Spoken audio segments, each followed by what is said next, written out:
Chapter 14. 2 months passed relatively uneventful. The news of what happened in Venta Belgarium seems to have spread across the entire fief in less than 2 days after the entourage returned back home to Londinium. The people welcomed us back with a large celebration that dragged late into the night, only to end at the early hours of the morning, as people still needed to rest. And then work. It wasn't like we were utterly safe from any external attacks or even economically insured to manage a full day of rest for everyone considering the era and the circumstances of our national situation. Instead of enjoying peace to the fullest, I did the best I could to keep the blade of Londinium sharp enough to retaliate against any unwarranted assaults. The Picts had managed to destroy the last Germanic tribes in the east, ending the threat once for all. That was nice, as it meant that we wouldn't be attacked by a massive raid anytime soon. The issue? Now we had a new neighbor that was ruled by a certain which I really didn't want anything to do about.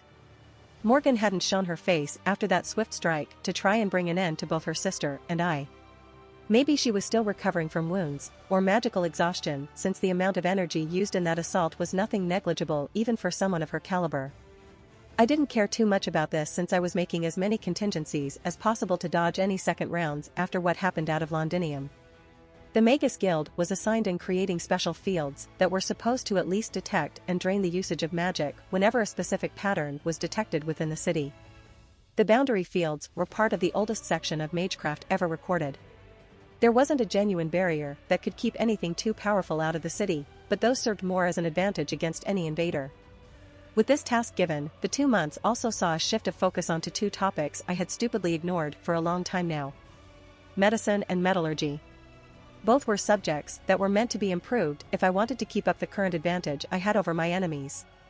The former was to avoid any major sickness to strike suddenly at the fief's population. I made sure to create a royal-funded commission of healers and experts that were to be employed as public doctors. Despite Feliciana's early opposition to the establishment of regular autopsies to study the causes of people's deaths, the bishop had to bit back any comments as I brought up how this wasn't the first time a nation went through this kind of studies. The Egyptians were a known example of treating corpses, but instead of using that topic to merely pay respect to gods or make the dead ready for the afterlife, we were going to use this practice to understand the extent of illnesses more thoroughly. Special equipment was issued by my decree, with numerous specialists ordered to wear the appropriate uniform before treating patients or autopsies. I also saw it fit to institute basic rules for the doctors to follow. Starting from the need to sterilize their hands and medical tools before actually starting any assignment, of writing down any new symptoms or illnesses they could spot on their patients. Pasteurization wasn't properly introduced since there weren't the proper tools to implement the precise method, but the need of heating up liquids like milk and wine slowly became a norm before selling these products. I was in no conditions to genuinely create a textbook myself for the new medical discoveries. I knew the basis of medicine after going through an extensive first aid course, but I was terribly lacking in employing the more advanced laws of the subject. The next focus was something correlated to the need of refining the weaponry production.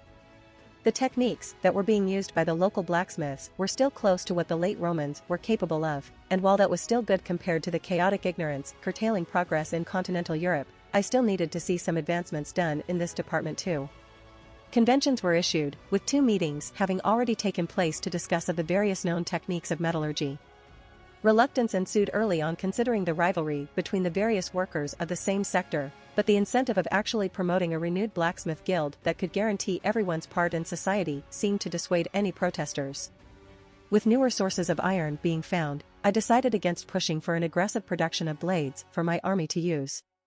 It was mostly because the available army had plenty of equipment to use, and that any surplus would just be unproductive with the lack of major recruitment campaigns. I was holding back from bolstering the army's ranks too quickly to avoid any fright from our newer adversary. King Loth was reluctant to attack. The border between our fiefs was relatively stable, but I suspected that it was mostly because he was trying to integrate the new lands.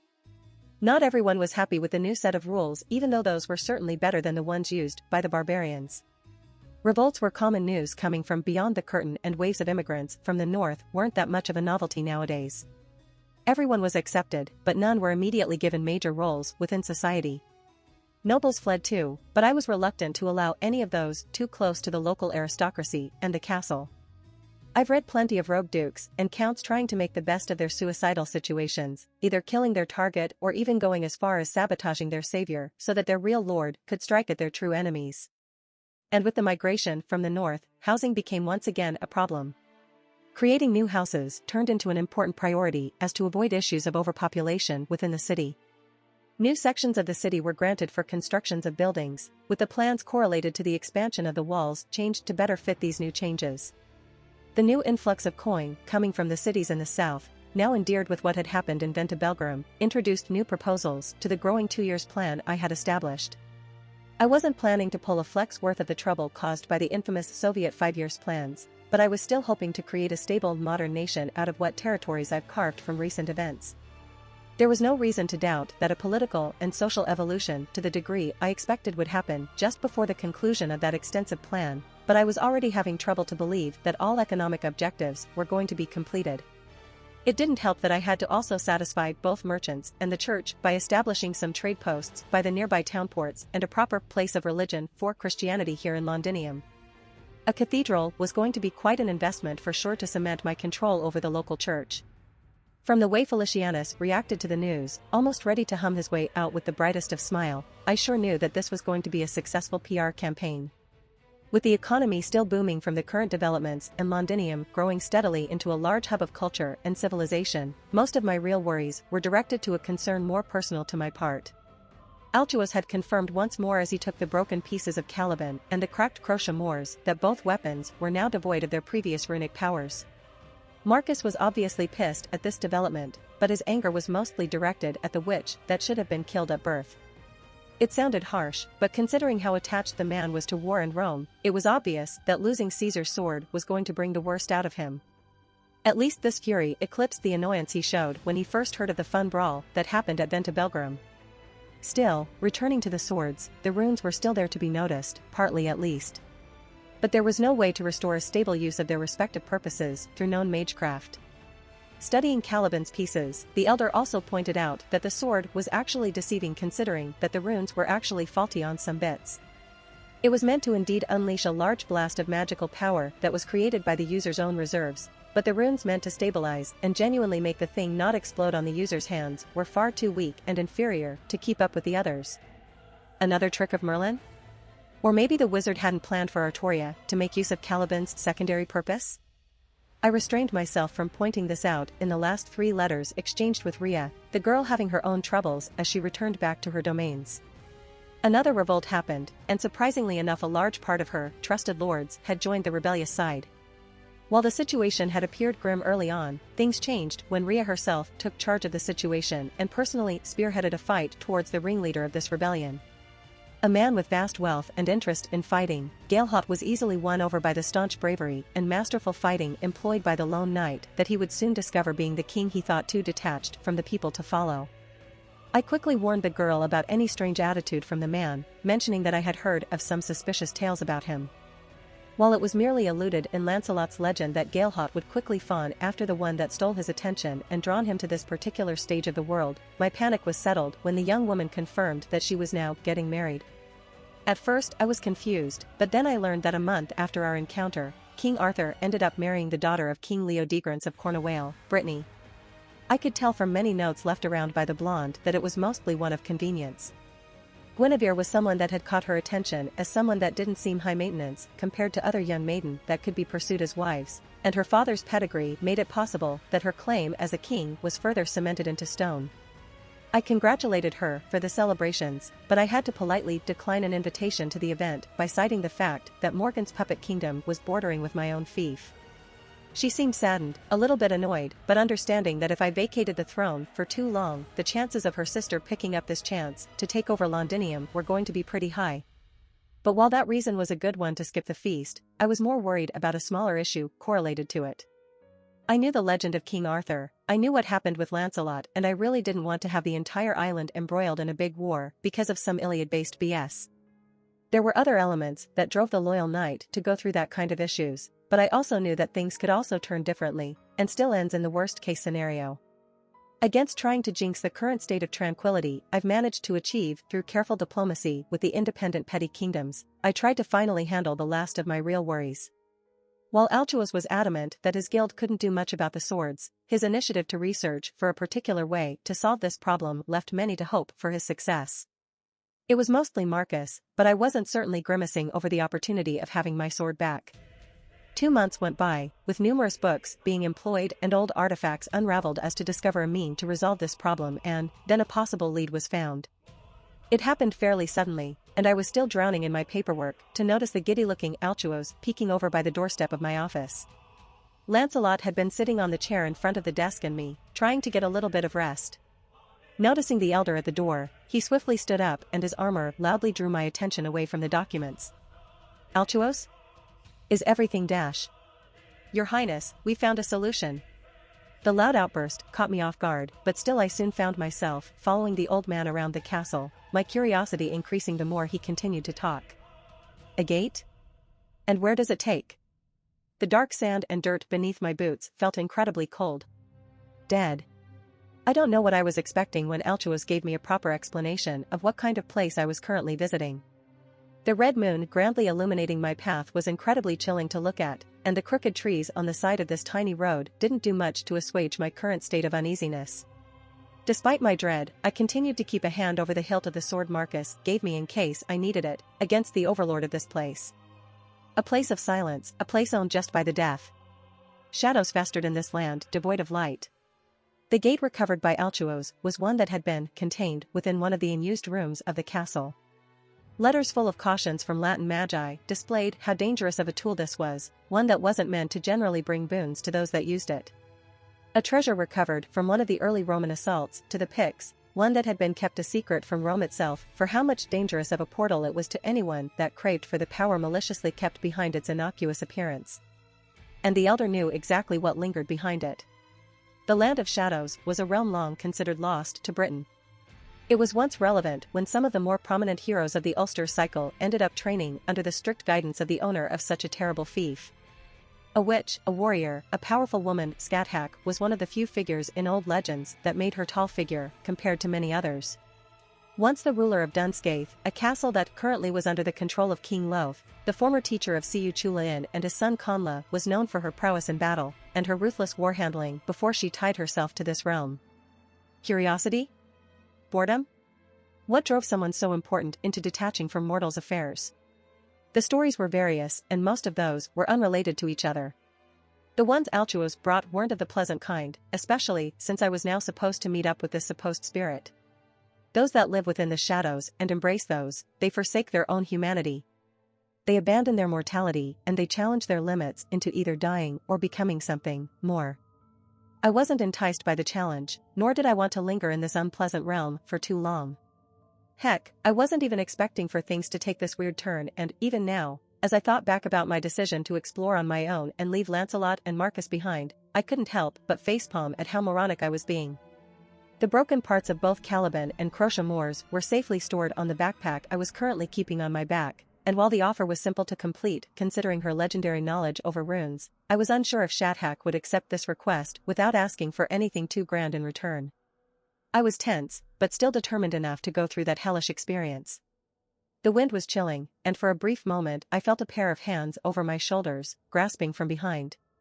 It reminded me too much of the few times I ended up visiting graveyards. Either to remember a past relative, or to help around some friends' own situations with this kind of problems.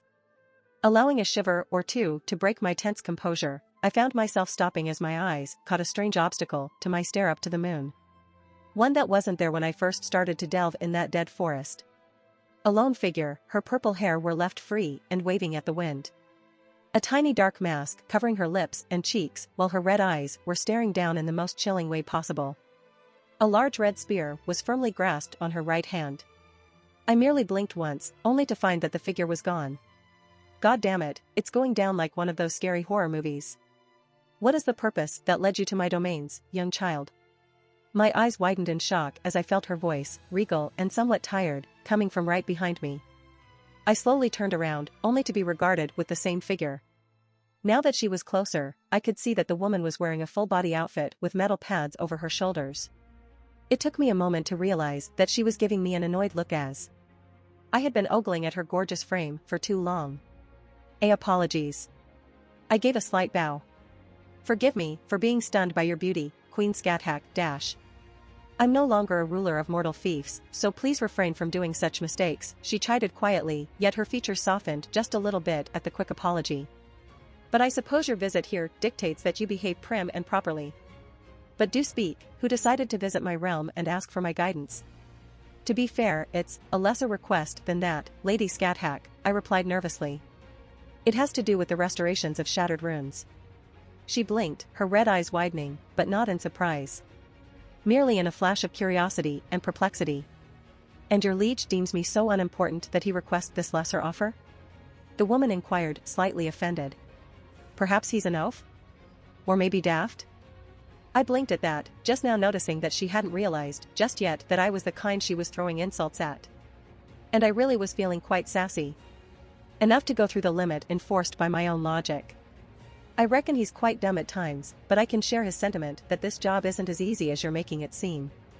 Speak for yourself, child, and to be audacious enough to speak ill of your king? Scathack looked aggravated and confused. I suppose he's indeed foolish to allow his own subjects to speak so brazenly of his flaws. But do reveal the item that urged your presence within my realm. I frowned. I thought you weren't willing for the dash. I still am against it, but I now wish to see what kind of silly request your fool of a king desired to impose upon myself, she interrupted, looking particularly bored. So please, unveil the object. I carefully reached for my backpack and pulled out the cloth holding both Caliban's remains and the cracked crochet moors. Unveiling both blades, I allowed the woman to come closer and study the state of both blades. Scathack blinked, her red eyes scanning over what could only be described as a saddening scene for sure, but from the way she was giving attention at the tools, I could tell she was changing idea of the matter the more she looked at the devastated swords. Truly a tragic sight to be bestowed, she lamented neutrally. While I don't linger too much over new blades, I do find it dreadful when proper runic works are ruined in such a manner. I suppose it was through combat. I nodded. They clashed against each other while using their full might. Intriguing, truly, the purple-haired woman admitted as her left hand landed on Crochamor's surface before she gave it a proper touch. One could say it was fated to happen. Not truly. I mean, was it? I certainly couldn't remember myself becoming king of Britain in the books I've studied from. Yet it's mostly odd how a king, albeit a stupid and daft one, could leave these precious swords under the care of one of his subjects, she mused with a hint of surprise and suspect. And I guess he's not much of a fool now that I think about it. Maybe he's more of a jester. With that correction, her stare lifted up to my eyes, and I cracked a tiny nervous smile. I prefer the term comedian, I replied weakly. You know, making a few jokes on the side and get some amused looks from time to time. She blinked. I'm not entertained. I frowned. I think you're lying to me. Her eyes narrowed at the accusation. What? Did you know that your mask isn't hiding when you twitch a smile? I pointed out, drawing a wide-eyed expression as her left hand unconsciously reached for her covered lips. I didn't snort, but I really wanted to now that I saw that reaction. Seriously, she was supposed to be a couple of centuries old now, and yet she looked so gorgeous and cute. After a few quiet seconds went by like this, Scathack seemed to realize that I was looking at her with an amused smile and, she huffed, tensing up and bringing her hand away from her mask. Ruffian. You've yet to introduce yourself and you deem this worth of entertainment? Shouldn't I? I rebuked fiercely, narrowing my eyes back at her. But yes, I suppose I can concede on the fact I didn't introduce myself. I sighed, bowing my head forward once again. I'm King Joseph of Britannia, the first of his name, ruler of Londinium, bane of the Germanic tribe, comedian on the side, and currently seeking some fixing for my blades. She stared at me with a harsher look, as if finding my introduction fairly outrageous. But the more she stared, the more I noticed her entire body twitching and trying to bend a little bit. Her lips were trying to hold back a smile and then, "Why you are a king?" A little mortal with ha ha ha ha ha ha ha. Closing my eyes, I tried to ignore the laughing. It was melodious, but at the same time was hurting my feels a lot. Also, I could tell that my masculinity was begging for me to draw blood out of that slight. It was incredibly disrespectful from her part, but I wasn't anywhere annoyed by it as I remembered a couple of things about her legend. At least I still have a legitimate fief to rule. My words brought in an instantaneous reaction out of the Scathack. The former queen paused mid-laugh, with her eyes widening in surprise at that dissing. You what? Sure, it's cool to have a home called the Land of Shadows. Really cool, except nobody can tell how cool it is. The powerful woman huffed. If you're trying to insult me, then you're failing miserably. I mean, it's kind of ironic that Dunskaith is owned by a witch that hates her sister, I added before she could end that sentence. Makes one wonder how true the saying history repeats itself is in these dreadful times. You seem to know a lot about me, and yet I'm sure some of the legends had faded over time. I know stuff, I replied at her accusations. I read books, I study mythology, and I pat my own back when said knowledge is being aptly used. And what kind of king would prefer to read instead of fighting, to learn about life through experience? To be fair, I study and I train by sword in a balanced manner, but I guess the main reason is making sure that I keep up with my people's expectations, I responded proudly. To make sure my domain is never subjected to tyranny and despair. That my subjects find happiness within the lives I improve for them. You seek refinement through knowledge and fight? Scathach inquired with a hint of intrigue. Surely you have other reasons to go through these deeds and actions. Glory? A greater purpose? I half shrugged, keeping a look over the still exposed swords. I've already answered that question as genuinely as I could. And what if I call you a liar? What if I told you I don't believe your words? Then I suppose my actions will speak truer than the greatest of words, I rebuked with a nod. As actions speak louder than words. Despite your age, you sure are idealistic with your rulership. I sighed. Just trying to make the best out of my reign. The former queen nodded, her glance lowering back at the blades as she seemed to be thinking of something. What are their names? My jaws parted for a moment in surprise, but I nodded and replied. The cracked sword is Crochet Moors, while the pieces were once the sword named Caliban. Their names are different from each other and, from anything I've heard before, Scathach admitted, some interest piqued at that discovery. I suppose they were made by two different runemakers. Yes. Surely she hadn't changed idea like this. Up until now she had sounded so irked by my presence, almost annoyed when I started to insult her back, so why would she be this open for this request? I think I will work on these, the woman muttered with a nod. But this job shan't be one devoid of a price. I nodded slowly, taking in the surprise of this offer being accepted. And the price is? She blinked, glancing at the moon for a moment. Tomorrow morning, present yourself once more here in my realm, Scathach stated. I suppose the gate you used to reach my domain is connected to your castle. So I don't think you will have any problem to arrive punctually as asked. I nodded again. But, why? She hummed, purposely looking away from me. It will be explained when the time is due, the former queen replied calmly.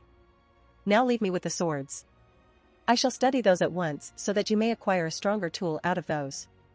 Frowning at her insistence to not tell me the truth, I decided to nod in defeat and concede the swords to her.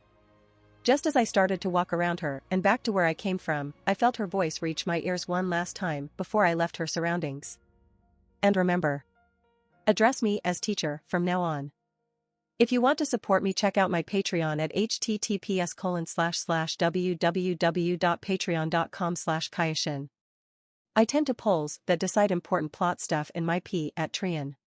Many thanks to my awesome patrons. Nicholas Berenger, Ben Phillips, Yami Tancho, Taco TSK, Jose Torres, Rizik Ottman.